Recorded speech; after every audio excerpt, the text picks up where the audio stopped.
My hands were shaking on the car door handle. My husband was pale, gripping the steering wheel like we were running from someone. Because we were. The familiar streets of my childhood neighborhood blurred past the window as Nolan pressed harder on the gas pedal. In the rearview mirror, I could see my parents' house growing smaller, the warm yellow light still glowing from the dining room where we'd been sitting just moments before. Where my family was probably still sitting, wondering why we'd left so suddenly. Naomi, Nolan's voice was tight, controlled. I need you to listen to me very carefully. I turned to look at him, this man I'd married 3 years ago, this quiet observer who noticed everything but said little. His jaw was clenched and there was something in his eyes I'd never seen before. Fear.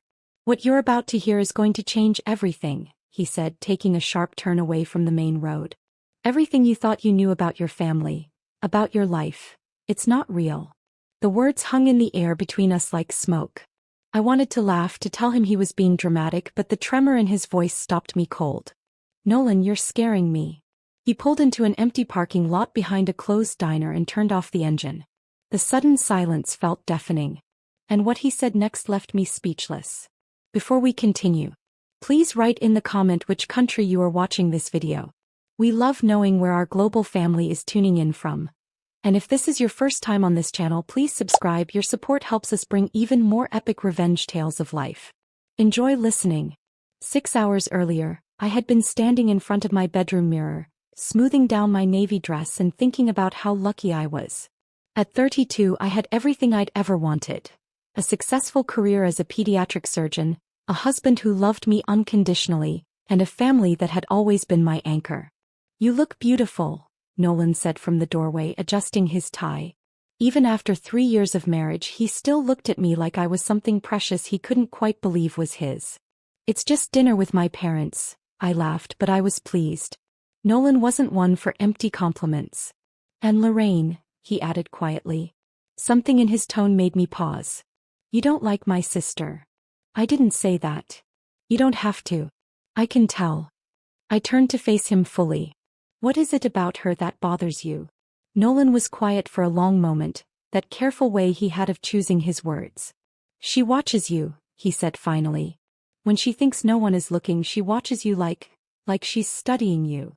I felt a flicker of irritation. She's my twin sister, Nolan. We've been close our entire lives. Of course she watches me, we know each other better than anyone. But even as I said the words, something cold settled in my stomach. Because I knew what he meant. I'd felt those eyes on me countless times, felt the weight of Lorraine's gaze when she thought I wasn't paying attention. I just never thought of it as strange before. Maybe I'm wrong, Nolan said, but his expression didn't change. I hope I'm wrong. The drive to my parents' house in Riverside Heights took 20 minutes. It was the same route I'd taken thousands of times growing up, past the elementary school where Lorraine and I had been inseparable, past the park where we'd spent endless summer afternoons, past all the landmarks of what I'd always believed was a perfect childhood. My parents still lived in the same sprawling colonial where they'd raised us. The wraparound porch was decorated with my mother's carefully tended flower boxes, and warm light spilled from every window. It looked like something from a magazine, the picture of domestic bliss. Naomi. My mother, Miriam, opened the door before we could even knock, wrapping me in one of her signature embraces that smelled like vanilla and lavender. Oh, sweetheart, you look radiant. Hi, Mom. I breathed in that familiar scent, feeling instantly like a child again. Where's Dad? In the kitchen, fussing over the roast. You know how he gets when we have company. She pulled back to smile at Nolan. Not that you're company, dear. Your family. Nolan smiled, that polite, reserved smile he wore around my family. Thank you, Miriam. You look lovely as always. Flatterer, she laughed, but she was pleased. Mom had always adored Nolan, often telling me how lucky I was to find a man who looked at me the way he did. We followed her into the house, past the family photos that lined the hallway, dozens of pictures chronicling Lorraine's and my lives from birth to adulthood.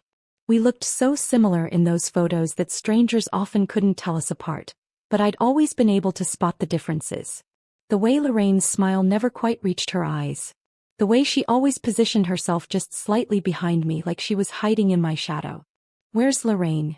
I asked as we entered the living room. Upstairs getting ready. You know how she is, always wanting to look perfect. Mom's voice carried that indulgent tone she'd always used when talking about my sister. "She's so excited to see you. She's been asking about you all week." I felt Nolan tense beside me, but before I could look at him, my father emerged from the kitchen, wiping his hands on a dish towel. "There's my successful daughter," Reuben boomed, crossing the room to sweep me into a bear hug. "How's the hospital treating you? Still saving lives left and right?" "Something like that," I laughed. Dad had always been proud of my career, even when it meant missing family dinners for emergency surgeries or working 18-hour shifts. He'd supported my decision to specialize in pediatric surgery when everyone else thought it was too demanding. "And Nolan," Dad shook my husband's hand firmly. "How's the law practice?" "Busy. Good cases." Nolan's responses were always measured around my family, like he was being careful not to say too much. "Modest as always," Dad grinned. "Naomi told us about that corporate case you won last month. Very impressive." I watched the two men talk, noting the subtle tension in Nolan's shoulders. He'd never been completely comfortable around my family, but I'd always attributed it to his naturally reserved personality. He wasn't the type to open up quickly to anyone. "Naomi." I turned at the sound of my name and saw Lorraine descending the staircase, one perfectly manicured hand gliding along the banister. She looked stunning as always, her dark hair swept into an elegant updo, her red dress clinging to her figure in all the right places. We shared the same face, the same basic features, but somehow she'd always been the one who turned heads when we walked into a room together. "Lorraine." I crossed to her and we embraced, but something felt different about her hug tonight. Tighter. More desperate. "You look amazing," she murmured against my ear. "That dress is perfect on you." "Thanks. You look incredible yourself." I pulled back to study her face. "Are you okay? You seem a little—" "I'm fine," she said quickly, her smile bright and brittle. "Just tired. Work has been crazy." Lorraine worked as an event coordinator for a high-end catering company. She'd always been good at organizing things and making everything look perfect on the surface. But lately I'd noticed a restlessness in her, a dissatisfaction that she tried to hide behind her usual cheerful facade. "Well, shall we eat?" Mom appeared beside us, linking her arms through ours the way she'd done when we were children. "I made your favorite pot roast with those little potatoes you love." The dining room was set with Mom's best china and crystal glasses that caught the light from the chandelier. Everything looked perfect as it always did when Mom entertained. She took pride in creating an atmosphere of warmth and elegance, and tonight was no exception. I took my usual seat across from Lorraine with Nolan beside me. The conversation flowed easily at first. Dad asking about my latest cases, Mom updating us on her garden club activities, Lorraine sharing a funny story about a bridezilla client. But as the evening progressed, I began to notice the small things that Nolan had trained himself to see. The first thing I noticed was the wine. Mom had opened a bottle of my favorite Pinot Noir, the same vintage she always served when I visited. But when she poured my glass, the liquid that came out was slightly different. Darker. Thicker. "This is a different bottle," I said, holding up my glass to the light. "Oh," Mom paused, the bottle still in her hand. "I thought I grabbed your usual. Must have picked up the wrong one from the cellar." She moved to take my glass, but Nolan's hand closed gently over mine. "It's fine," he said quietly. "Naomi doesn't need to drink tonight anyway.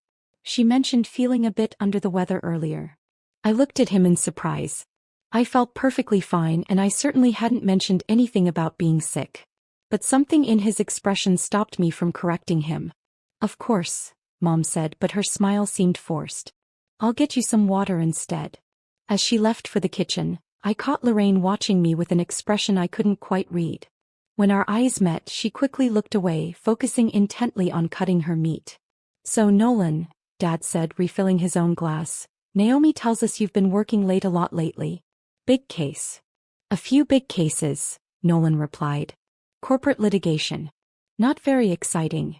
"I'm sure it's more interesting than you make it sound," Lorraine said, her voice carrying that musical quality that had always made people pay attention to her. "Naomi's always bragging about how brilliant you are." Something about the way she said it made my skin crawl, but I couldn't put my finger on why. Mom returned with my water, and I noticed how she avoided my eyes as she set the glass down. In 32 years, I'd never known my mother to be uncomfortable around me. We'd always been close, sharing everything from my first heartbreak to my wedding planning to my career struggles. "Mom, are you feeling all right?" I asked. "You seem a little tense tonight." "Tense? No, sweetheart, I'm fine. Just want everything to be perfect for dinner." But her laugh sounded hollow. The conversation continued, but I found myself paying closer attention to the undercurrents. The way Lorraine kept glancing at something behind me. The way Dad kept checking his watch. The way Mom's hands trembled slightly as she served dessert. Nolan. Nolan was watching everything with the focused intensity he usually reserved for cross-examining witnesses. I could practically feel him cataloging every look, every gesture, every word. "I need to use the restroom," I announced, pushing back from the table. "Upstairs bathroom is being renovated," Lorraine said quickly. "Use the one down here." I paused. "Since when?" "I was just here 2 weeks ago." "We started the renovation this week," Dad said, not meeting my eyes. "Pipes were old. Needed updating. Something was wrong. The upstairs bathroom had been perfectly fine 2 weeks ago, and my parents weren't the type to start major renovations without mentioning it. They usually spent months planning and discussing every detail. "I'll be right back," I said, walking toward the downstairs powder room. But as I passed the staircase, I heard something that made me freeze. A sound coming from upstairs. A rhythmic creaking like someone walking around in the rooms above us. "Who's upstairs?" I called back to the dining room. "No one." Mom's voice was tight. "Must be the house settling." But I knew the sounds of this house. I'd grown up here. And that wasn't the house settling. I climbed the first few steps, listening. The creaking stopped abruptly, like whoever was up there had heard me coming. "Naomi." Nolan's voice came from behind me, quiet but urgent. "Come back. We need to leave." I turned to look at him. He was standing at the bottom of the staircase, his face pale and his jaw set in that particular way that meant he was fighting to stay calm. "What are you talking about? We haven't even had dessert." "We can't stay." His eyes flicked toward the dining room where I could hear my family's voices, then back to me. "Trust me. We need to go. Now." The urgency in his voice sent a chill down my spine. In 3 years of marriage, I'd never seen Nolan look scared. Cautious, yes. Concerned occasionally. But never scared. "Nolan, what's wrong?" "I'll explain in the car." He was already moving toward me, his hand reaching for mine. "But we need to leave right now." From the dining room, I heard Lorraine's voice. "Is everything all right out there?" "Everything's fine," Nolan called back, but he was pulling me toward the front door. "Naomi's not feeling well. We're going to head home." "Oh no." Mom appeared in the doorway, her face a mask of concern. "What's wrong, sweetheart?" "Just a headache," I said automatically, allowing Nolan to guide me toward the door. "I'm sorry, Mom.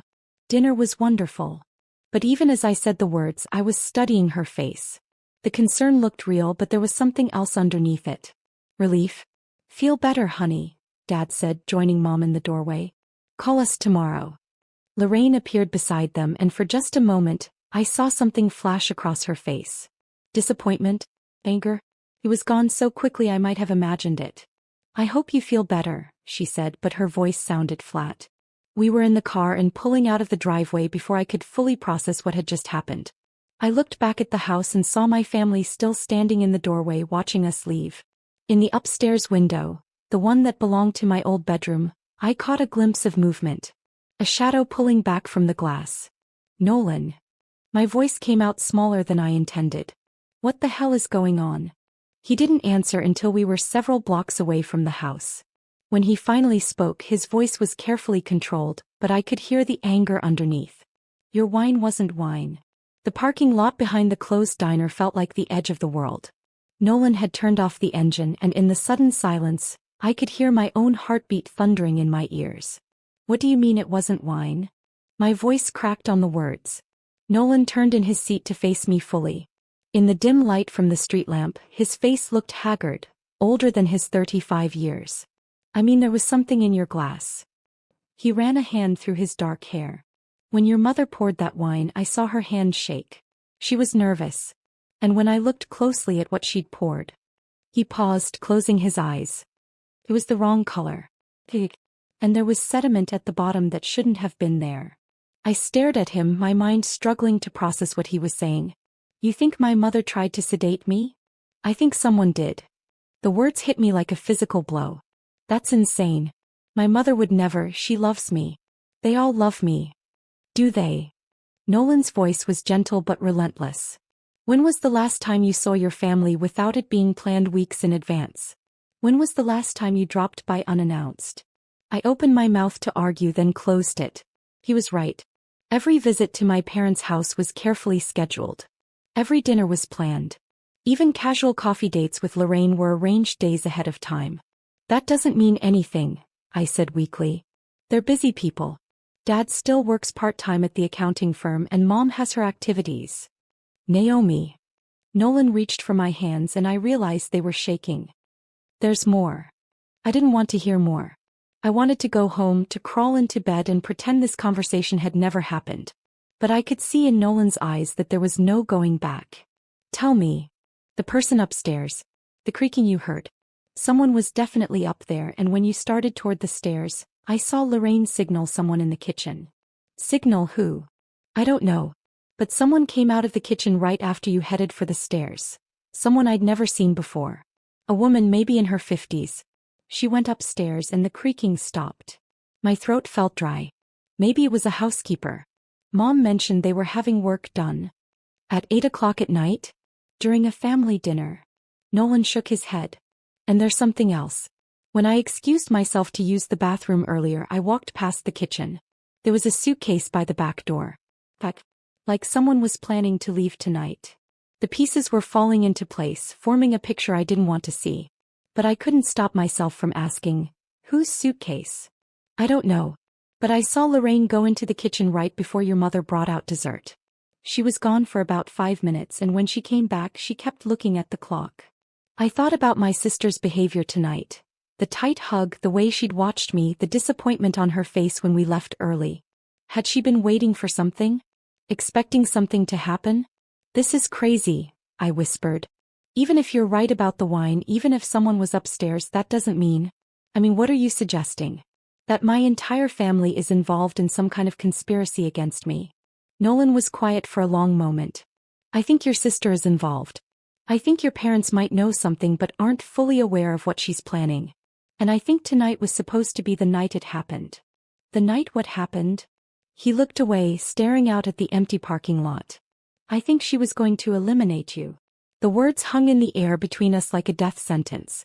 I felt something cold and sharp lodge itself in my chest, making it hard to breathe. You're wrong. But even as I said it, memories were surfacing. Things I'd pushed aside, explained away, forgotten. You have to be wrong. Last month, when you had that allergic reaction at Lorraine's apartment, what did you eat? The question caught me off guard. We had takeout. Chinese food. I've never been allergic to anything in my life, but the doctor said sometimes adult-onset allergies can develop suddenly. Did Lorraine eat the same food? I tried to remember. She said she wasn't hungry. She'd eaten earlier. And 2 months before that, when you got food poisoning after lunch with her? Another memory I'd buried. We went to that new sushi place. She didn't eat much, said she wasn't feeling well. And the time before that, when you fainted at her housewarming party. I was starting to feel sick. She said I must have had too much wine, but I'd only had 1 glass. Naomi. Nolan's voice was infinitely gentle. How many times in the past year have you gotten mysteriously sick after spending time with your sister? I didn't want to count. I didn't want to remember. But the incidents were there, lined up in my memory like evidence in a case I'd been too blind to see. 6 times in the past year. 6 times I'd chalked up to coincidence, stress, or simple bad luck. She's my sister, I said, but the words sounded hollow even to me. She's my twin. We shared a womb. She would never. Why? Nolan asked quietly. Why would she never hurt you? It was such a simple question, but I found myself struggling to answer it. Because she loves me. But did she? Really? When was the last time Lorraine had seemed genuinely happy for me? When I'd gotten into medical school, she'd been accepted to the same program but dropped out after the first semester, claiming it was too stressful. When I'd gotten engaged to Nolan, she'd been oddly quiet during the announcement, asking pointed questions about our finances and future plans. When I'd been promoted to chief of pediatric surgery last year, she'd congratulated me with a smile that never reached her eyes. "She's jealous," I said, the realization hitting me like a physical blow. "Oh God, she's jealous." Nolan nodded grimly. "Of your career. Your marriage. The way your parents talk about you. But that doesn't mean she wants to hurt me. Doesn't it?" He turned to look at me again. "Think about it, Naomi. Something happened to you. If you died, who would inherit your share of your parents' estate? Who would step into the role of the successful daughter? Who would have Miriam and Reuben's undivided attention for the rest of their lives?" The answer was obvious, but I couldn't bring myself to say it out loud. "And if you died of something that looked natural, a medical episode, an allergic reaction, a drug interaction, who would anyone suspect? You're a doctor. You have access to medications. You work long hours under high stress. It would be tragic but not suspicious." I was crying now, tears I didn't remember starting streaming down my face. "You think she's been trying to take my life for months? I think she's been testing. Seeing how your body reacts to different things. Tonight was supposed to be the real attempt. But my parents. Your parents love you. They would never intentionally hurt you. But Lorraine knows how to manipulate them. She's had 32 years of practice." I thought about the woman Nolan had seen in the kitchen. The suitcase by the back door. The locked upstairs rooms. Who was upstairs? I asked. "I don't know. But I have a theory." Nolan reached into his jacket pocket and pulled out his phone. I took a picture of the woman I saw. "It's not great quality, but..." He showed me the screen. The image was blurry, taken from a distance, but I could make out a middle-aged woman with graying hair pulled back in a tight bun.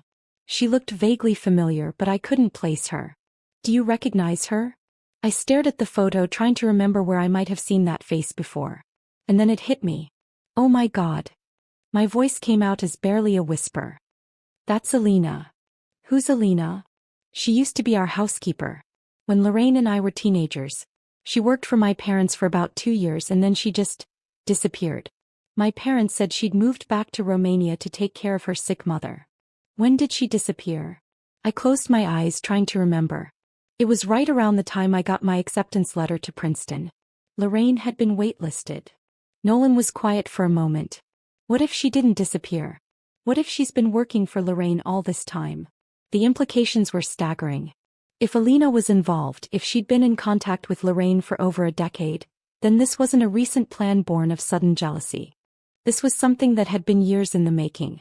"We have to call the police," I said. "And tell them what? That your sister served you wine that looked wrong? That someone was walking around upstairs in your parents' house? That you saw a former housekeeper?" Nolan shook his head.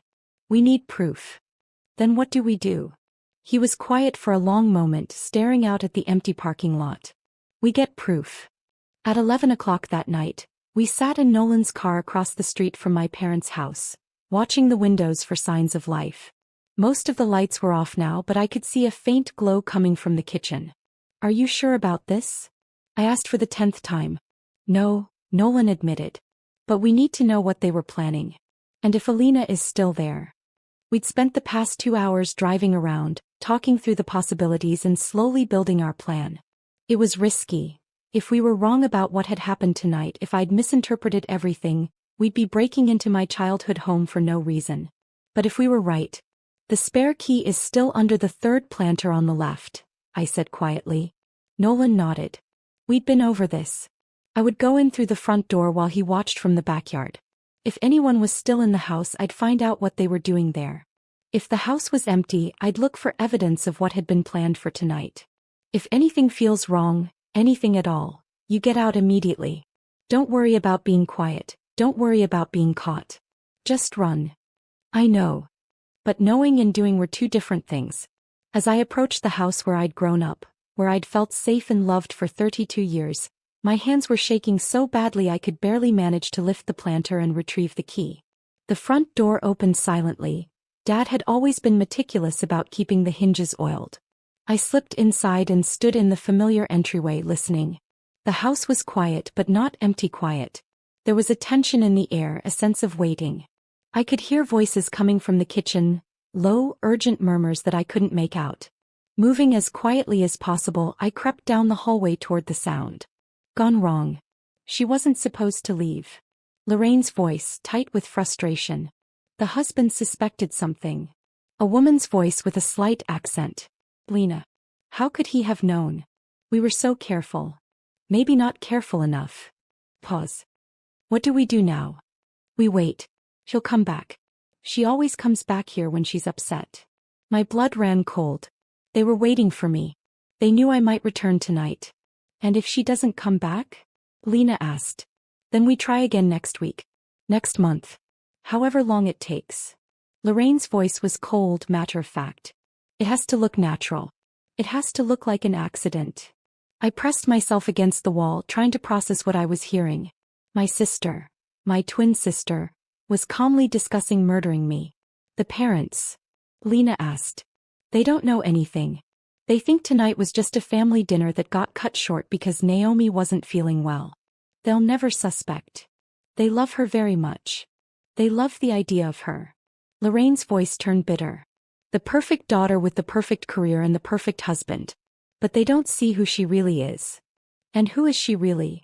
There was a long pause. She's someone who's been living my life. The words hit me like a physical blow. I'd never thought of myself as living anyone else's life. I'd worked hard for everything I'd achieved. My medical degree, my surgical training, my position at the hospital. How was any of that taking something away from Lorraine? The insulin is still upstairs, Alina said. In case we need it. Insulin. My mind raced. I wasn't diabetic. A large dose of insulin in someone who didn't need it would cause severe hypoglycemia, seizures, coma, death. And it would look like a medical emergency, especially if they waited long enough before calling for help. I had to get out of there. I had to find Nolan and call the police.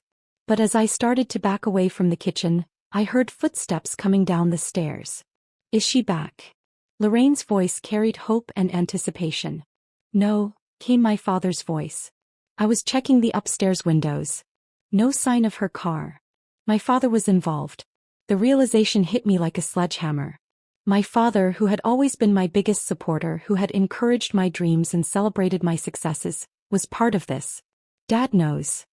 I heard myself whisper, forgetting for a moment that I needed to stay silent. The conversation in the kitchen stopped abruptly. Did you hear something? Alina's voice was sharp. I didn't wait to hear the answer. I ran for the front door, my feet silent on the familiar hardwood floors. But as I reached for the handle, I heard Lorraine's voice behind me. Naomi? Is that you, sweetheart? I turned to see my sister standing at the end of the hallway, silhouetted against the light from the kitchen. She looked beautiful and calm like she always did. But now I could see what Nolan had been seeing all along. The coldness in her eyes, the calculation behind her smile. I was hoping you'd come back, she said, taking a step toward me. We need to talk. Stay away from me. I fumbled with the door handle, my hands shaking. You're upset. I understand. But there's been a misunderstanding. Another step closer. Behind her, I could see Alina emerging from the kitchen, something small and sharp glinting in her hand. Where's Mom? I managed to ask. Upstairs. Sleeping. She took one of her pills. You know how the evening's events upset her. One of her pills. How many members of my family were being sedated tonight? And Dad? Dad's fine. He's worried about you. We all are.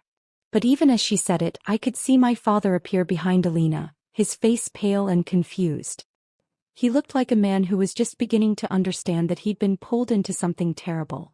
Lorraine, he said, his voice uncertain. What's going on? Why is Naomi running? My sister's composure cracked for just a moment. It's fine, Dad. Just a misunderstanding. Naomi's not feeling well, remember? But Dad was looking at me now, really looking, and I could see the moment when everything clicked into place for him. The fear in my eyes. The way I was pressed against the door.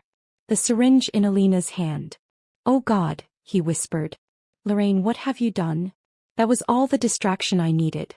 I yanked open the front door and ran into the night, shouting for Nolan at the top of my lungs. Nolan met me halfway across the yard, gathering me into his arms as I sobbed out what I'd heard. Behind us, the front door of my childhood home stood open, spilling light onto the lawn. We're calling the police, he said firmly, pulling out his phone. Wait. Lorraine's voice came from the doorway. She was standing there alone now, her hands raised in a gesture of surrender. Please. Let me explain. Explain what?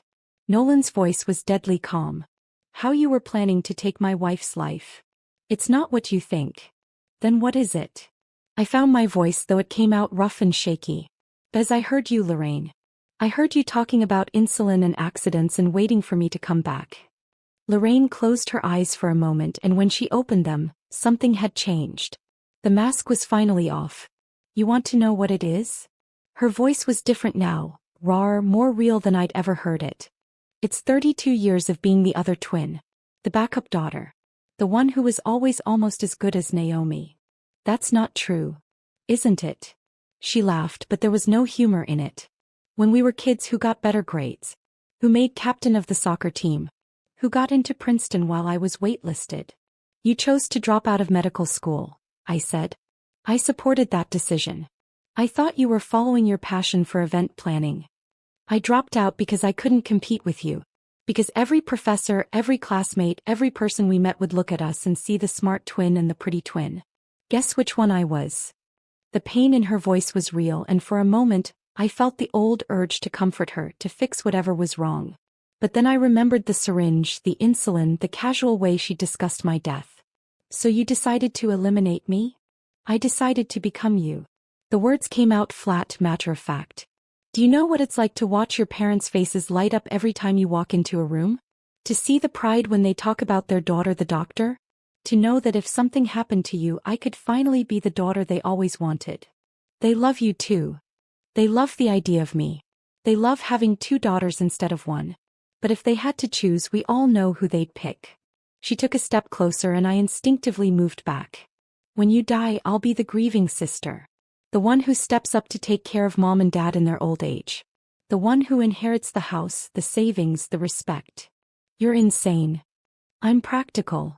Lorraine's voice was getting stronger, more confident, like she was relieved to finally tell the truth. Do you think I enjoyed spending months researching untraceable methods? Do you think it was fun watching you get sick over and over again, calculating dosages, timing reactions?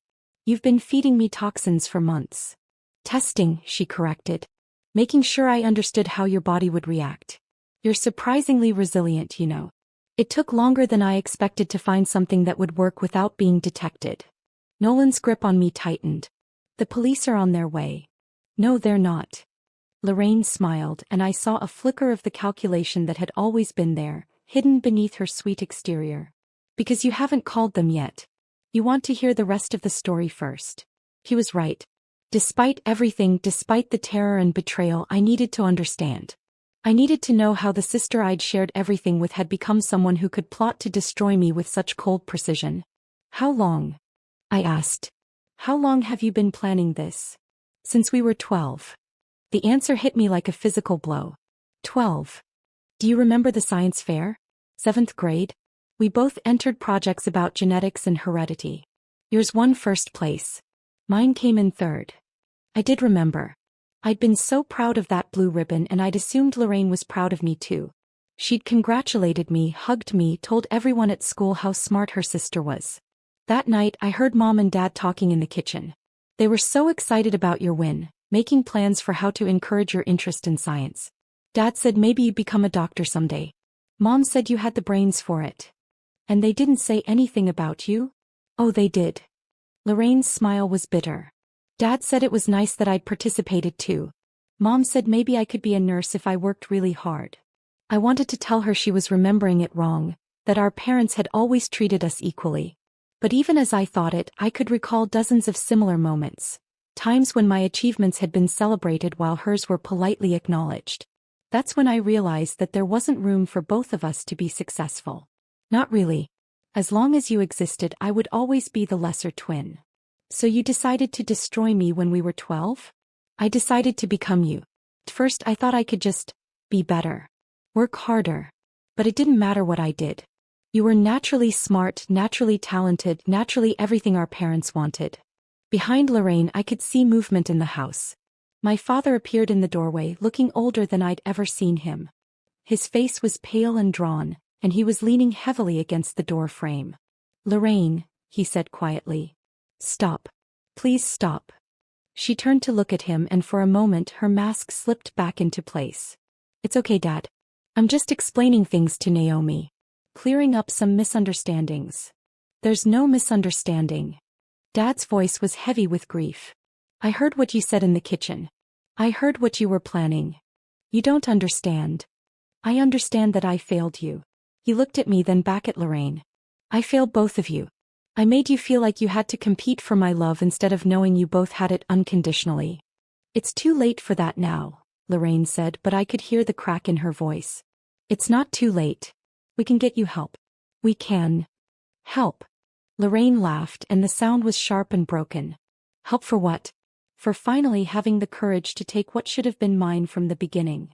That's when I saw her hand move to her pocket. The same pocket where Alina had been carrying the syringe. Nolan, I whispered. He was already moving, stepping in front of me as Lorraine pulled out the small medical device. But instead of pointing it at me, she held it up so we could all see it clearly. Insulin, she said conversationally. Enough to finish someone my size within 30 minutes. Longer if you're lucky enough to get medical attention quickly. Lorraine, don't, Dad said, taking a step toward her. You know what the beautiful thing about insulin is? She was backing away from us now toward the street. It's naturally occurring in the body. Even if someone suspects something and orders an autopsy, elevated insulin levels could be explained away as a medical condition that went undiagnosed. Put it down, Nolan said firmly. Whatever you're planning, this isn't the way. Isn't it? Lorraine's eyes were bright with unshed tears, but her voice was steady. I've spent 20 years planning this. 20 years watching Naomi live the life that should have been mine. Do you know what it's like to smile and pretend to be happy for someone when every achievement they have feels like it's being stolen from you? Those weren't your achievements to steal, I said, finding my voice. I worked for everything I have. I earned it. With what? Natural talent? Good genes? Luck? Lorraine shook her head. We have the same genes, Naomi. The same parents, the same upbringing, the same opportunities. The only difference is that somehow you got to be the special one. That's not true. It is true. For the first time, real emotion broke through her controlled facade. Do you know how many times I've had to listen to Mom and Dad talk about their daughter the doctor? How many family gatherings I've sat through while relatives asked me why I couldn't be more like my sister. The pain in her voice was real, and despite everything, despite the fear and the betrayal and the insulin in her hand, my heart ached for her. We'd been children when this started. Children who should have been best friends instead of competitors. I'm sorry, I said quietly. I never knew you felt that way. I never wanted you to feel like you were in my shadow. But I was. I have been my entire life.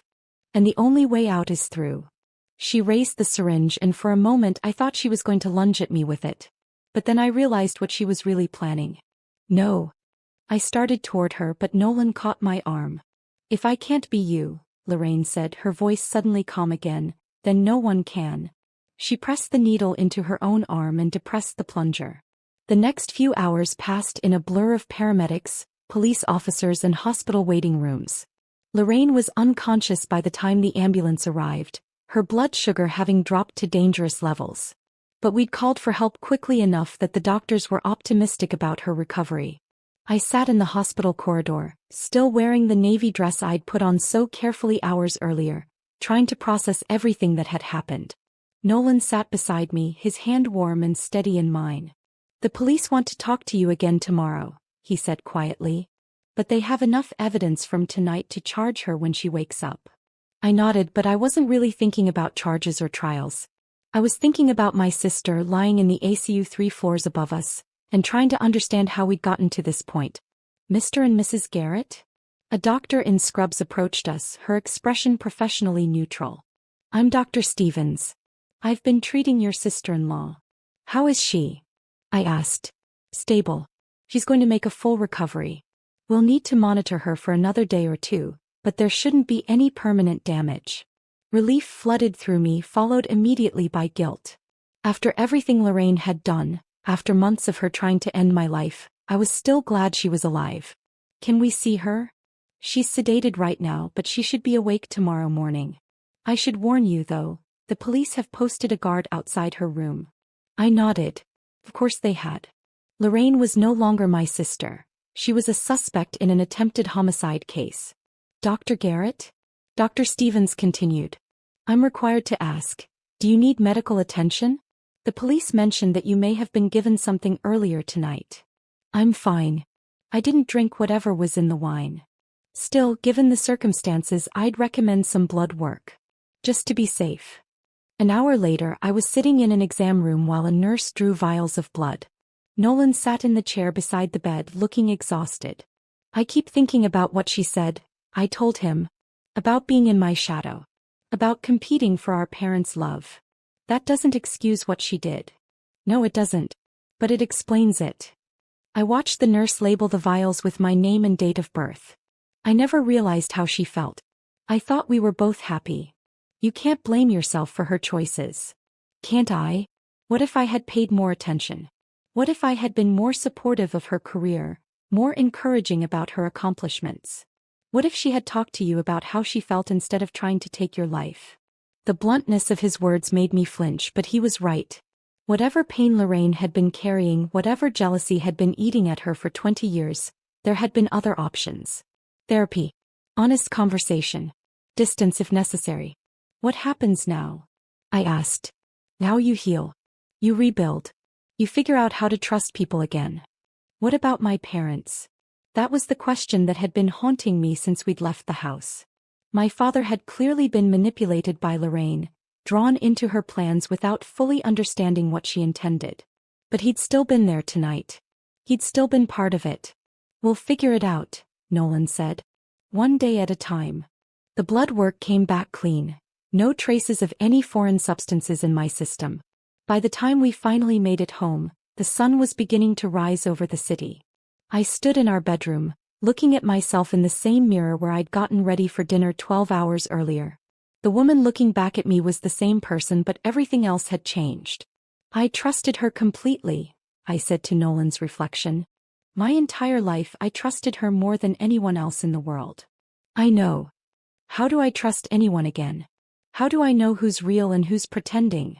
Nolan came up behind me, his arms circling my waist. You learn to trust yourself. You learn to pay attention to the things that feel wrong, even when you can't explain why. Like you did tonight. Like I did tonight. I leaned back against his chest, feeling the solid warmth of him. Thank you. For seeing what I couldn't see. For getting me out of there. That's what husbands are for. But even as he said it, I was thinking about all the times I'd dismissed his concerns about Lorraine. All the moments when he tried to warn me and I'd brushed him off. How many red flags had I ignored because I wanted to believe in the fairy tale of my perfect family? I need to see her, I said suddenly. Tomorrow when she wakes up. I need to talk to her. Naomi. I need to understand. I need to hear her explain it in her own words. Nolan was quiet for a moment. Hey. But I'm going with you. Okay. We didn't talk about revenge that night. We didn't discuss justice or punishment or what Lorraine deserved for what she'd done. We simply held each other and tried to process the fact that my entire life had been built on a lie. But even then, even in the safety of Nolan's arms, I was already planning. Lorraine was awake when we arrived at the hospital the next afternoon. She was sitting up in bed, her hair pulled back in a messy ponytail and her skin pale but alert. Without makeup and designer clothes, she looked younger, more vulnerable. More like the girl I'd shared a bedroom with for 18 years. Hi, she said quietly when she saw me. The police officer stationed outside her door had warned us that our conversation would be monitored, that anything she said could be used as evidence in her upcoming trial. But Lorraine had agreed to see me anyway. Hi, I replied, taking the chair beside her bed. Nolan remained standing near the door, close enough to intervene if necessary but far enough away to give us some privacy. For a long moment we just looked at each other. Even now, even after everything, the similarities between us were striking. Same dark hair, same green eyes, same bone structure. We were mirror images of each other. Or we had been before last night had shattered the illusion. Are you okay? Lorraine asked. The question was so normal, so much like something the old Lorraine would have asked, that it caught me off guard. Are you seriously asking me that? I know it's stupid, but I need to know you're okay. You tried to eliminate me. I know. For months. You've been slowly sedating me for months. I know. And now you want to know if I'm okay? Lorraine closed her eyes. I know it doesn't make sense. But even with everything that happened, even with everything I did, you're still my sister. I still. She opened her eyes and looked at me directly. I still love you. The words hit me like a physical blow. You have a funny way of showing it. I know. That's all you can say. I know? Lorraine was quiet for a long moment. When she spoke again, her voice was smaller, more uncertain. What do you want me to say? I want you to explain. I want to understand how someone who claims to love me could spend months planning to destroy me. Because loving you and hating you aren't mutually exclusive. The words came out in a rush, like she'd been holding them back for years. I love you and I've always loved you. But I also hate you for being everything I wanted to be. I hate you for being effortlessly good at things I had to work twice as hard to achieve. I hate you for being Mom and Dad's favorite even though they tried to hide it. So you decided to end my life. I decided to replace you. She looked down at her hands, which were clasped tightly in her lap. In my head it made sense. I would become the successful daughter. I would take over your life, your relationships, your achievements. I would finally be the person our parents could be proud of. And you thought no one would notice the difference? I thought I could learn to be you. I've been studying you for months. Your mannerisms, your speech patterns, your relationships. I know how you interact with your colleagues, how you talk to Nolan, how you are with Mom and Dad. The idea was so absurd, so disconnected from reality that I almost laughed. You thought you could just step into my life and no one would know? I thought I could do it better than you. What does that even mean? It means I would have been a better wife to Nolan. A better daughter to our parents. A better surgeon. Her voice was getting stronger, more confident, and I could see flashes of the delusion that had driven her to this point. I would have appreciated everything you took for granted. I don't take anything for granted. Don't you? Lorraine looked up at me, and her eyes were bright with years of suppressed resentment. You've never had to wonder if your husband really loves you or if he just settled for you. You've never had to watch your parents' faces light up when someone else walks into the room. You've never had to pretend to be happy about achievements that should have been yours. Those achievements were never yours. They were mine because I earned them. How do you know? How do you know you earned them and I didn't? We have the same genes, the same intelligence, the same capabilities. The only difference is opportunity and luck. And hard work. And choices. And being born 3 minutes earlier. The words hung in the air between us. 3 minutes. That's how much older I was than Lorraine. The difference between being the first twin and the second, the older sister and the younger. You think those 3 minutes made the difference? I think those 3 minutes made you the firstborn. The one our parents unconsciously favored from the beginning. The one who got the extra attention, the higher expectations, the bigger dreams. I stared at her, trying to process what she was saying. You really believe that? I've had 20 years to think about it. You've had 20 years to build a fantasy that justifies taking a life. Lorraine flinched as if I'd hit her. It wasn't supposed to be that way. It was supposed to be replacement. Substitution. That's the same thing. No, it's not. Taking life implies malice. I didn't want to hurt you out of hatred. I wanted to become you out of love. The twisted logic was so disturbing that I felt physically sick. That's not love, Lorraine. That's obsession. Maybe. But it's the only kind of love I know how to feel for you. What happens now? Lorraine asked finally. Now you go to trial. You probably go to prison. I meant with us. With our family. There is no us anymore. The words came out harsher than I'd intended, but they were true. There's no family anymore. You destroyed that. Mom and Dad. Mom and Dad will have to figure out how to live with the fact that one of their daughters tried to take the life of the other. That's not something you come back from. Lorraine's eyes filled with tears. I never meant for them to get hurt. But they did get hurt. Dad especially. Do you know what it did to him to realize he'd been manipulated into helping you? Do you know what it's going to do to Mom when she finds out what you were planning? I thought if it looked like an accident they'd never have to know. You thought they'd never have to know that you took my life? I thought they'd grieve for you and then eventually they'd be grateful to still have me. The delusion was so complete, so disconnected from reality, that I finally understood that this wasn't just jealousy or sibling rivalry. This was something deeper, more fundamental. Lorraine had constructed an entire alternate reality in her mind. One where ending a life was excused and love was possession. You need help, I said. Professional help. I know. Do you? Do you really understand that what you did was wrong? Lorraine was quiet for a long moment. I understand that it hurt you. I understand that it hurt our parents. I understand that it was illegal. But do you understand that it was wrong? Another pause. I understand that other people think it was wrong. That was when I knew with absolute certainty that my sister was lost to me forever. The Lorraine I'd grown up with, the twin who had shared my childhood and my secrets and my dreams, had never really existed. I need to go, I said, standing up. Naomi, wait.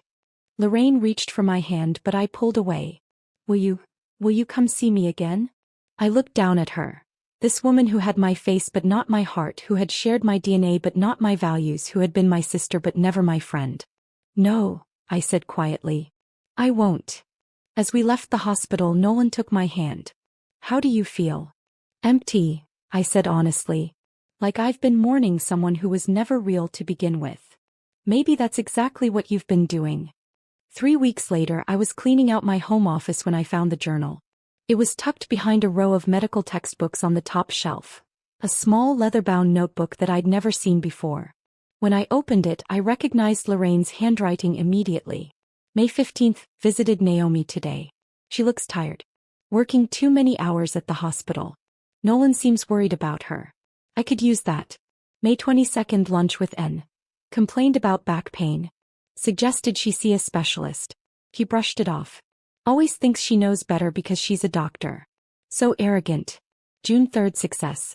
And got sick after our dinner last week. Vomiting, dizziness, mild fever. Lasted about 12 hours. Perfect duration. She blamed it on the salmon. June 10th. Need to be more careful with dosages. Don't want to cause permanent damage before I'm ready. The goal is replacement, not revenge. June 18th. Nolan is getting suspicious. He watches me too closely when I'm around N. May need to deal with him separately.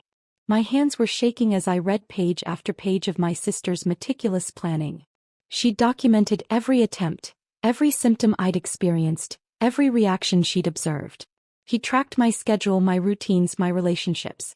And she'd been documenting it for over 2 years. The journal contained detailed plans to end my life, but it also contained something else. Observations about my life that were eerily accurate and deeply disturbing. N doesn't appreciate what she has. Complains about long hours but loves the attention of being the important surgeon. Complains about Nolan's work schedule but loves having a successful husband. Takes mom and dad's pride for granted. If I were her, I would be grateful every single day. I would cherish every moment with Nolan. I would call mom and dad more often. I would deserve the life she's wasting. When I become her, I'll do it right. The entries became increasingly detailed and increasingly unhinged as they progressed. Lorraine had planned not just to end my life, but my entire replacement. She'd researched my work colleagues, memorized my patient files, even practiced my signature. But it was the final entry that made my blood run cold. November 15th, found the perfect solution. Alina agrees to help in exchange for $50,000 and a permanent position as housekeeper. She's been watching N for months now, learning her routines. She can get into the house easily, and still uses the same security code she's had for years. Our birthday, how predictable. The insulin plan is foolproof. Quick, relatively peaceful, and nearly undetectable if we time it right. Alina will discover the body after an appropriate delay. By the time paramedics arrive, it will look like a diabetic emergency. No one will think to question it. After the funeral, I'll be the grieving sister who steps up to take care of everyone. I'll comfort Nolan through his loss. I'll be there for mom and dad. Eventually, maybe in a year or two, Nolan and I will find solace in each other. He'll realize that I understand him better than N ever did. I'll be everything she was, but better. I'll be the woman she could have been if she'd truly appreciated what she had. Very soon now. I dropped the journal like it was on fire, my mind reeling. Lorraine had been planning to steal my entire life. My husband, my parents, my identity. Everything. And Alina. Alina had been watching me for months, studying my routines, learning how to impersonate my lifestyle. How many times had she been in my house without my knowledge? How many times had I been under surveillance without realizing it? I called Nolan immediately. You need to come home, I said when he answered. No. I found something. He was there within 20 minutes, and his face went white as he read through the journal entries. "She's completely delusional," he said finally. "She actually thought she could replace you and no one would notice. She thought you would fall in love with her. That's the most insane part of all of this." Nolan looked up at me, his expression a mixture of disgust and disbelief. How could she think I wouldn't know the difference? How could she think I wouldn't notice that my wife had been replaced by someone else? Because she's been living in a fantasy for years. She convinced herself that we're essentially the same person, that the only differences between us are superficial. "You need to give this to the police." I nodded, but my mind was already racing in another direction. "Nolan, what if we don't?" "What do you mean?" "What if we keep this journal to ourselves? What if we use it instead of turning it over?" He stared at me like I'd lost my mind. "Naomi, this is evidence in a criminal case. You can't withhold evidence." "I'm not talking about withholding evidence. I'm talking about delayed reporting." "What are you planning?" I looked down at the journal again, at the pages and pages of meticulous planning for my replacement. Lorraine had spent 2 years preparing to steal my life. She'd documented every detail, planned every contingency, prepared for every possibility. Except one. "I'm planning to give her exactly what she wanted," I said quietly. The plan took 3 months to arrange, but it was worth every day of careful preparation. I started by hiring a private investigator to track down every detail of Lorraine's life over the past 2 years. Her apartment, her bank accounts, her employment history, her relationships. I wanted to understand her world as thoroughly as she'd understood mine. What I found was even more disturbing than I'd expected. Lorraine had been systematically destroying her own life in preparation for taking over mine. She'd quit her job at the catering company some months ago, telling them she was moving out of state. She'd been gradually withdrawing money from her savings account, stockpiling cash for her new life. She'd even started canceling her lease and selling her furniture. She'd been erasing herself to make room for me. But the most shocking discovery was her relationship with Dr. Elena Vasquez, a psychiatrist who specialized in dissociative identity disorders. Lorraine had been seeing her for over a year, claiming to suffer from episodes where she believed she was someone else. She was very convincing, Dr. Vasquez told me during our confidential meeting.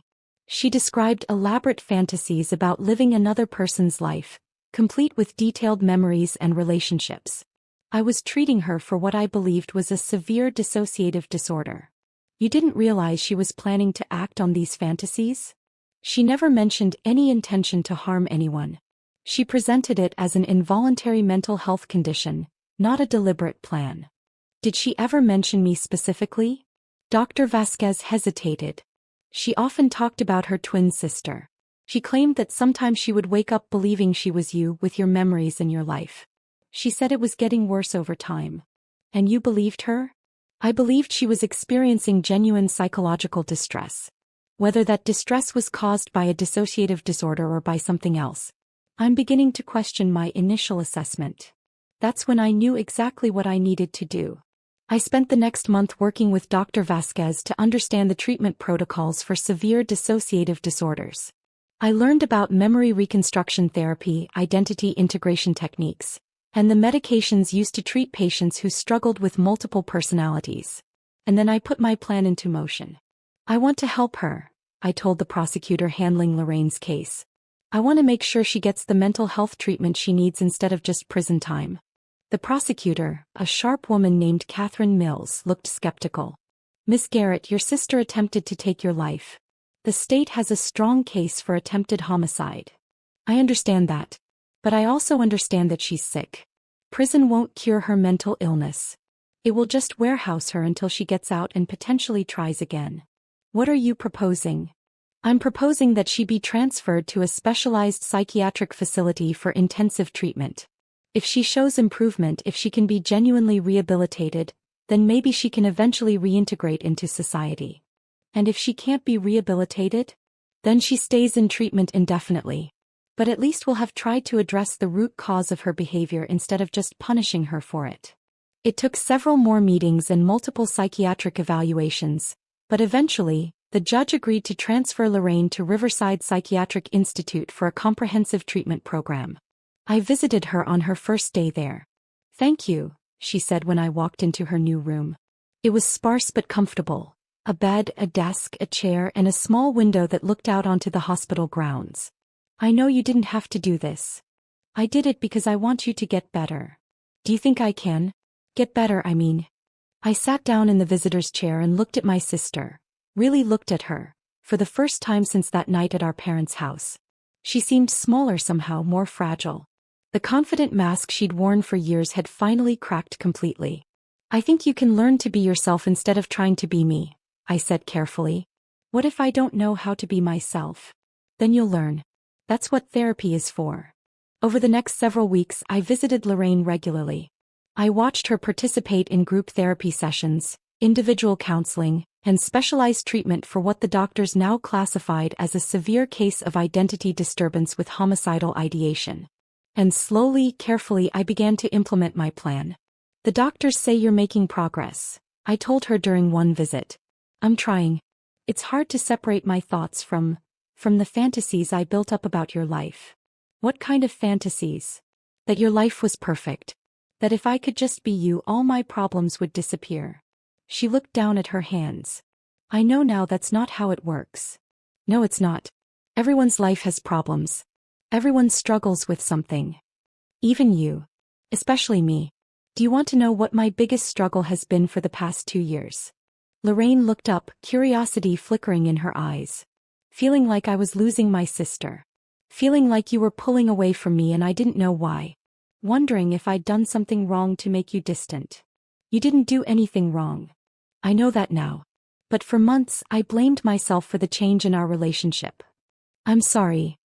I know you are. And I forgive you. The words were true, but they were also strategic. I needed Lorraine to trust me. I needed her to believe that I genuinely wanted to help her recover. Because the real treatment was just beginning. I want to try something new, I told Dr. Patricia Kern, Lorraine's primary psychiatrist at Riverside. A form of intensive therapy that might help her integrate her identity more effectively. Dr. Kern looked intrigued. What did you have in mind? Role reversal exercises. Structured interactions where she practices being herself while I act as a supportive presence. It's based on some experimental techniques I've been researching. And you think this would be beneficial? I think she needs to learn how to be comfortable with her own identity instead of coveting mine. The best way to do that might be to show her that being herself is enough. Dr. Kern agreed to supervise the sessions, and we began meeting with Lorraine 3 times a week in a private therapy room. Today I want you to tell me about your life, I said during our first session. Not my life, not the life you think you want, but your actual life. The good parts and the bad parts. I don't know where to start. Start with something you're proud of. Something that's uniquely yours. Lorraine was quiet for a long moment. I planned your wedding reception. That's right, you did. And it was beautiful. You wanted something simple, but I convinced you to let me design something more elaborate. The centerpieces with the cascading orchids, the string quartet, the custom lighting. For the first time in months, her face lit up with genuine pride. Everyone said it was the most beautiful wedding they'd ever seen. It was. You have an incredible talent for creating beauty. But it wasn't enough. Creating beautiful things for other people wasn't enough. I wanted to be the person having the beautiful life, not just designing it. Why? Because creating things for other people means you're always on the outside looking in. You're always the assistant, never the star. What if being the assistant was enough? What if creating beauty was your gift, your purpose? Then I would still be nobody. You wouldn't be nobody. You'd be Lorraine. And Lorraine is someone worth being. These sessions continued for weeks.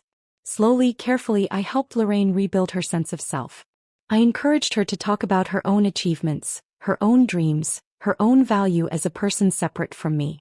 And gradually I began to plant the seeds of my real plan. I've been thinking about something, I said during one session.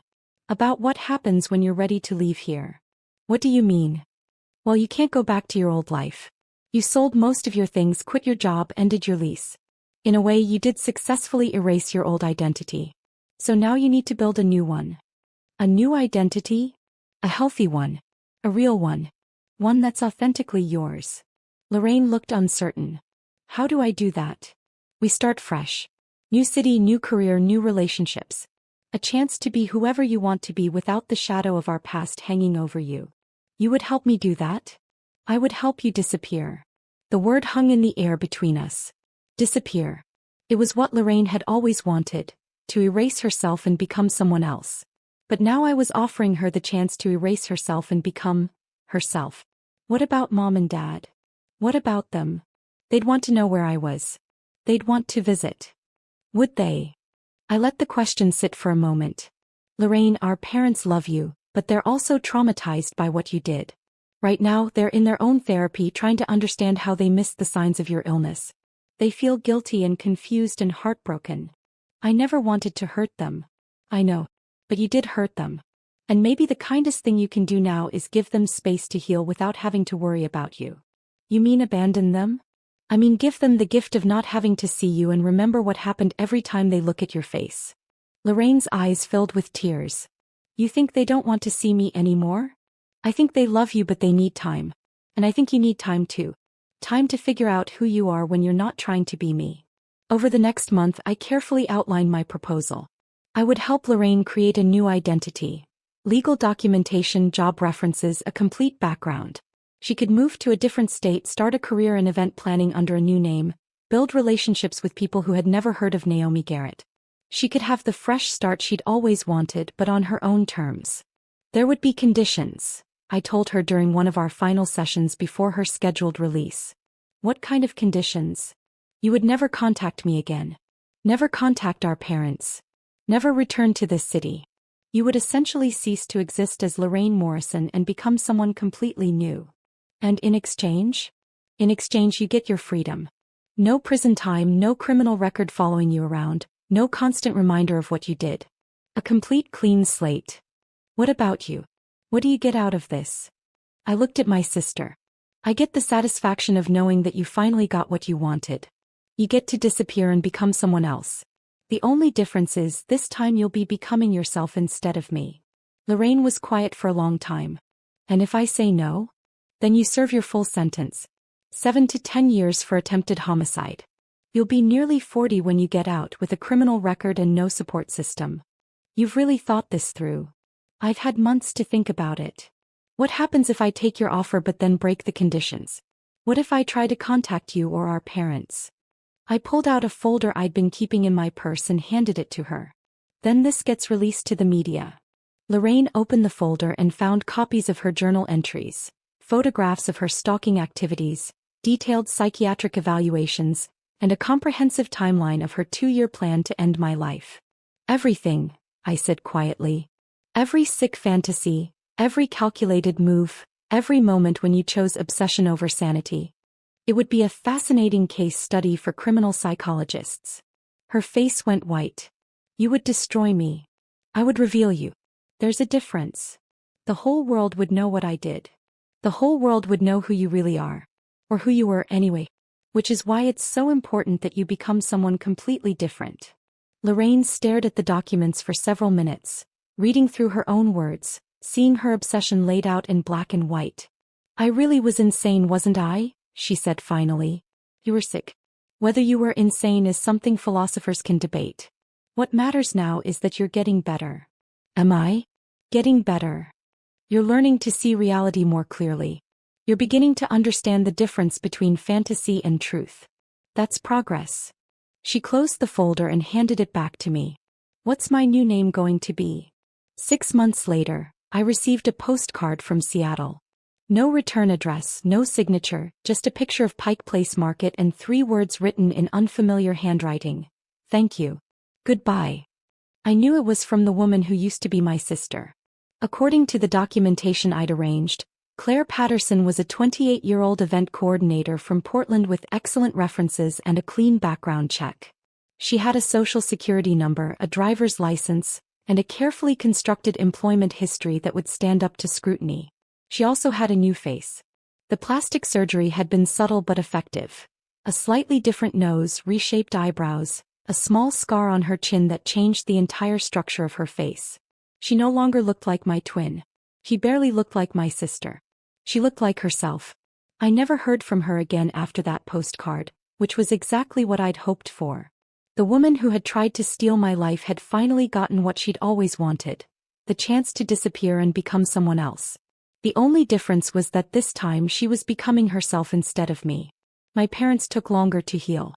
I keep wondering what we did wrong, my mother said during one of our weekly therapy sessions. How did we raise a daughter who could plan something so horrible?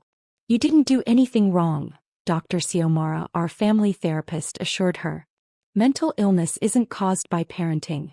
It's a complex combination of genetics, brain chemistry, and environmental factors that no one fully understands.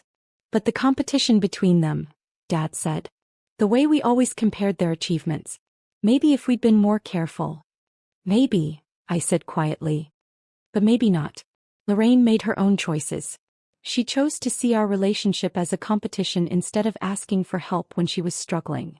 Do you think she's really better now? Mom asked. Wherever she is. I thought about the postcard, about the new identity, about the chance I'd given my sister to start over completely. I think she has the opportunity to be better. Whether she takes it or not is up to her. The truth was, I didn't know if Lorraine or Claire was better. I didn't know if the woman who had tried to eliminate me was truly rehabilitated or just better at hiding her obsessions. But I'd given her the thing she'd always wanted, the chance to disappear and become someone else. And in doing so, I'd given myself something too. Peace. For the first time in my adult life, I wasn't looking over my shoulder, wondering if my sister was jealous of some achievement or resentful of some success. I wasn't trying to include her in my happiness while secretly sensing her resentment. I wasn't walking on eggshells around someone who smiled at me while planning my death. I was free. Dr. Garrett? My surgical resident poked her head into my office. Your 4 o'clock appointment is here. I looked up from the patient files I'd been reviewing. Send them in. The woman who walked into my office was probably in her early 30s, with short blonde hair and nervous eyes. She looked vaguely familiar, but I couldn't place her. Dr. Garrett, thank you for seeing me. I'm Emma Rodriguez. I gestured to the chair across from my desk. What can I do for you, Ms. Rodriguez? I'm a journalist. I'm working on a story about sibling violence and family trauma. I was hoping you might be willing to share your experience with your sister's illness. My blood ran cold. I'm sorry. Your twin sister Lorraine Morrison. The attempted homicide case from 2 years ago. I know she was transferred to a psychiatric facility for treatment, but there's no record of her being released. I was wondering if you could tell me what happened to her. I kept my expression carefully neutral. I'm afraid I can't discuss my sister's medical treatment. Patient confidentiality laws, you understand. Of course. But surely you could share your own perspective on the experience? How it felt to discover that your twin sister had been trying to take your life. Ms. Rodriguez, I appreciate your interest in the topic of family violence, but I'm not comfortable being interviewed about such a personal matter. I understand your reluctance, but I think your story could help other families recognize warning signs. Prevent similar tragedies. I studied the woman's face more carefully. There was something about her eyes, something about the way she held her head. Where did you say you were from? I asked. I'm freelance. I write for several national magazines. And how did you hear about my case? It was in the local papers at the time. I've been researching it for months. Researching it how? Police records, court documents, hospital records. She paused. I even tracked down your sister's former psychiatrist. Dr. Elena Vasquez had some very interesting things to say about Lorraine's condition. That's when I knew. The surgery had been good, but it hadn't changed her voice. It hadn't changed the way she tilted her head when she was lying. It hadn't changed the predatory gleam in her eyes when she thought she had an advantage. What do you want? I asked quietly. Emma Rodriguez smiled, and for just a moment, I saw my sister underneath the new face. I want to come home. Home doesn't exist anymore. Doesn't it? Our parents are still alive. You're still here. I'm still me underneath everything. No, I said firmly. You're not. Lorraine Morrison died 2 years ago. You're someone else now. Am I? Because I remember everything. I remember our childhood, our family, our life together. I remember planning your death. The words were spoken casually, conversationally, but they hit me like ice water. I also remember the deal we made, she continued. And I remember what happens if I break it. I reached for my phone, but she held up a hand to stop me. I'm not here to threaten you. I'm here to renegotiate. There's nothing to negotiate. Isn't there? Because I've been Claire Patterson for 2 years now, and do you know what I've learned? I didn't answer. I've learned that being someone else doesn't change who you are inside. I've learned that no matter how far I run or how much I change my appearance, I'm still your sister. I'm still the person who knows you better than anyone else in the world. You're the person who tried to eliminate me. I'm the person who loved you so much that I wanted to become you. And I'm the person who spent 2 years thinking about what that really means. She leaned forward in her chair, and despite the changed features, despite the new name and the new life, I could see Lorraine looking back at me. I don't want to be you anymore, Naomi. I want to be me.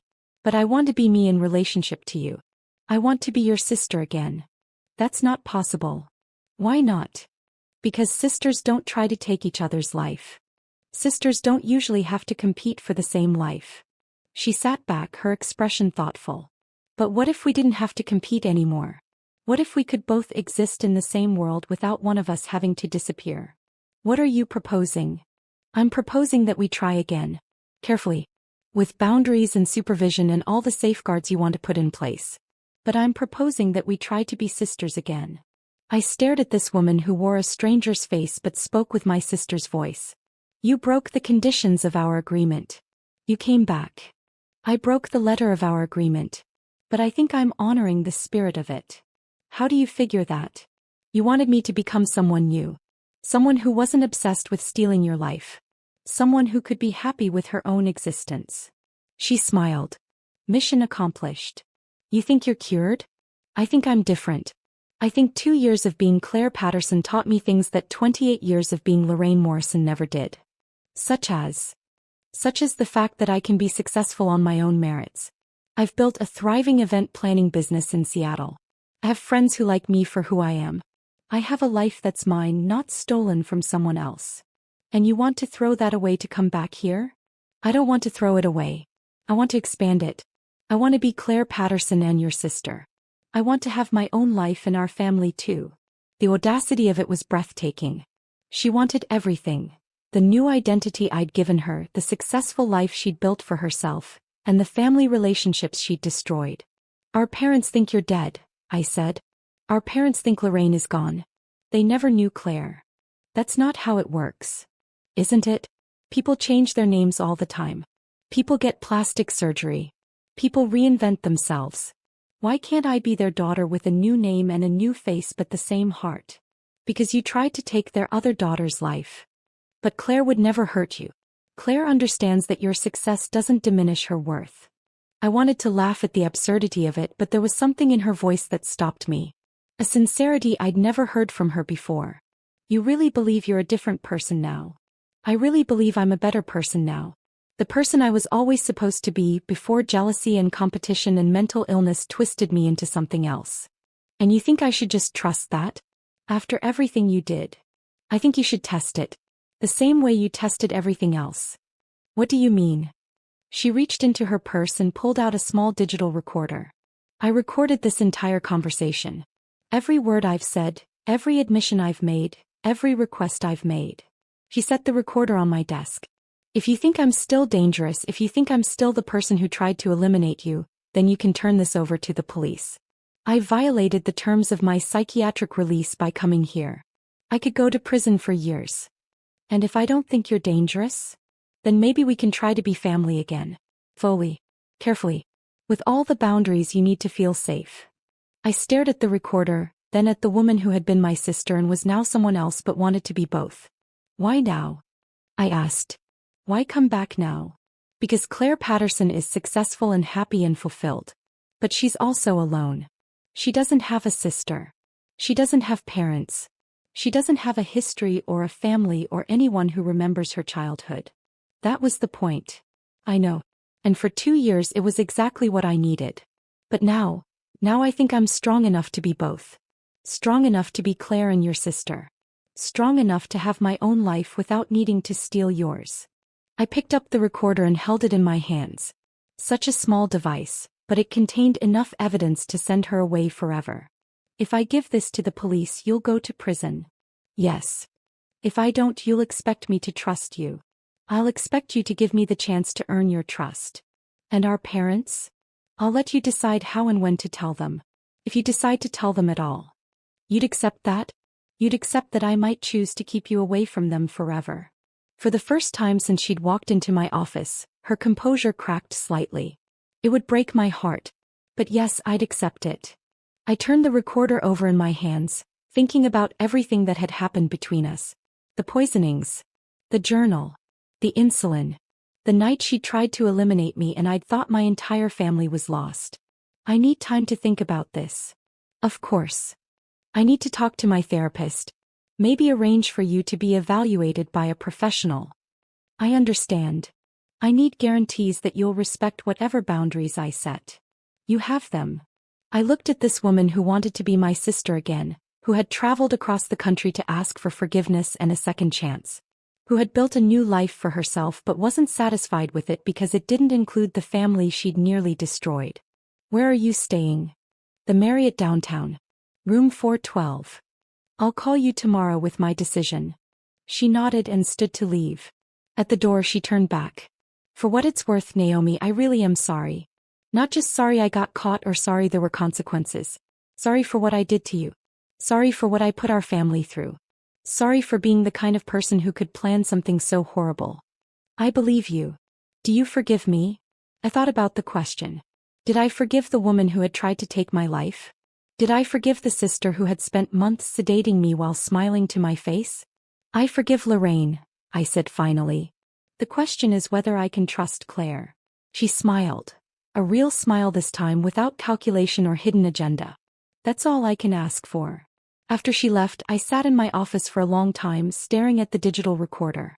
Finally, I picked up my phone and called Nolan. You're not going to believe who just walked into my office, I said when he answered. 20 minutes later, he was sitting across from my desk, listening to the recording with an expression of growing disbelief. She wants to be your sister again. She wants to try to be my sister again. After everything she did. Because of everything she did. She says it changed her. Do you believe her? I thought about the woman who had sat in that chair, who had looked different but sounded familiar, who had admitted to crimes that could send her to prison for decades. I believe she's different. Whether she's different enough, that's what we need to find out. What are you thinking? I looked at my husband, this man who had saved my life by noticing what I couldn't see, who had stood by me through months of investigation and trial and family therapy. I'm thinking that everyone deserves a second chance. Even people who try to steal your life. Even people who try to destroy you. Because if they can change, if they can truly become better people, then maybe there's hope for everyone. Nolan shook his head. You're either the most forgiving person in the world or the most naive. Maybe both. So what do we do? I picked up the recorder again, this small device that held so much power. The power to send my sister back to prison, or the power to give her the second chance she was asking for. We test her, I said finally. The same way we tested everything else. Carefully. With safeguards. With boundaries. And if she fails the test? Then we turn this over to the police and she goes away forever. And if she passes? I thought about the woman who had been my sister and was now someone else but wanted to be both. I thought about the possibility of having a family again, of having someone who shared my childhood memories and understood where I came from. Then maybe we find out what it's like to be sisters without trying to destroy each other. That night, I called the number Claire had given me. It's me, I said when she answered. What's your decision? We're going to try. But slowly. And with conditions. What kind of conditions? You submit to regular psychiatric evaluations. You agree to family therapy sessions. You accept whatever boundaries I set regarding our parents and our relationship.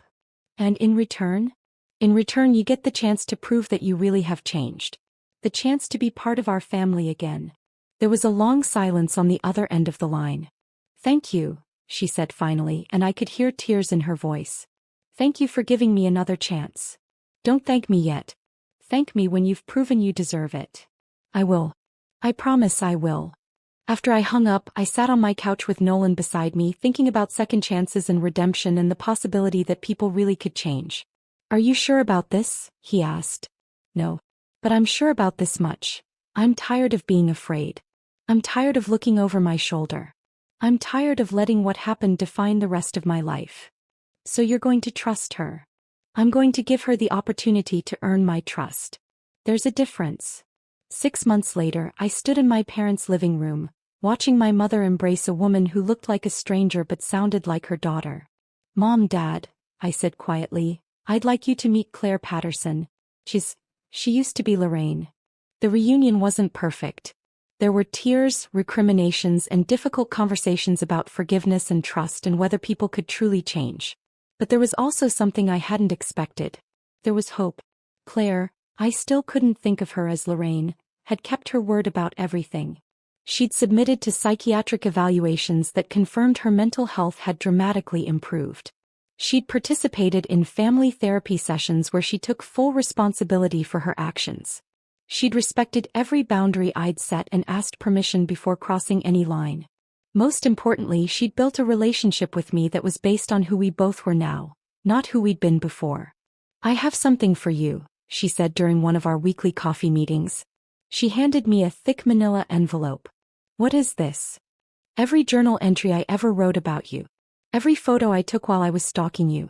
Every piece of evidence of my obsession. She paused. I want you to have it all. I want you to destroy it or keep it or do whatever you need to do with it. But I don't want it in my life anymore. I opened the envelope and saw hundreds of pages of documentation. The journal I'd found in my house, but also dozens of others. Photos of me coming and going from the hospital, detailed notes about my schedule, even recordings of phone conversations she'd somehow obtained. You kept all of this? I kept everything. It was like a shrine to my obsession with you. She looked away. I know how sick that sounds now. Why are you giving it to me? Because Claire Patterson doesn't need a shrine to her sister's life.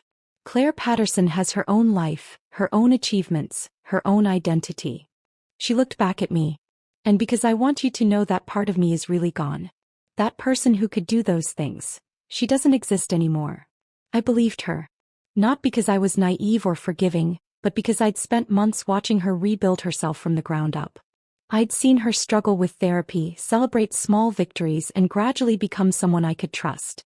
She wasn't the sister I'd grown up with. But she wasn't the woman who'd tried to destroy me either. She was someone new. Someone better.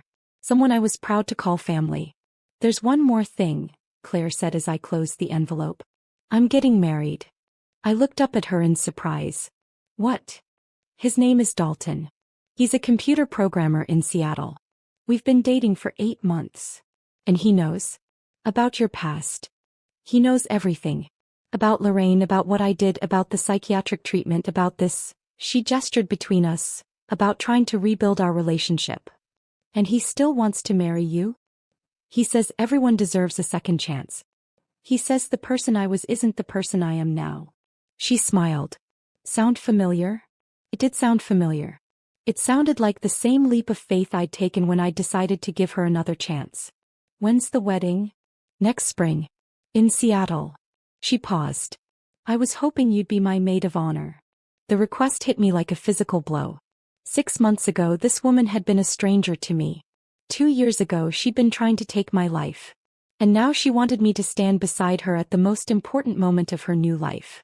I'd be honored, I said. And I meant it. Because sometimes the greatest revenge isn't destroying someone who's hurt you. Sometimes it's helping them become someone worthy of forgiveness. Sometimes it's giving them the chance to become the person they always could have been, if they'd just learned to love themselves as much as they'd envied you. Sometimes the most poetic justice is watching someone who tried to steal your life finally learn to love their own.